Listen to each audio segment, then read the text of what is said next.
ভাতিজা তো বলে ভাতিজা কানা, কেমনি বিশ্বাস করি আমি? ভাতিজা কানা। তোমার পিছে ওই যে পেয়ারা গাছ ওইটা দেখতাছ?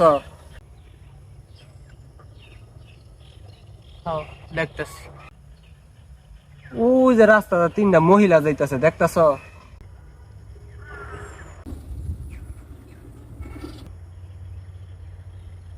দেখতেছি।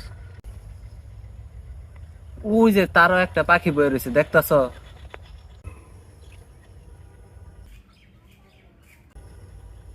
দেখতেছি। বিশ্বাস করো আমি এটা একটাও দেখতাছি না। ভাতিজা সব দেখলো, আবার কিছু কিছু দেখে না, অন্ধ। হ্যাঁ,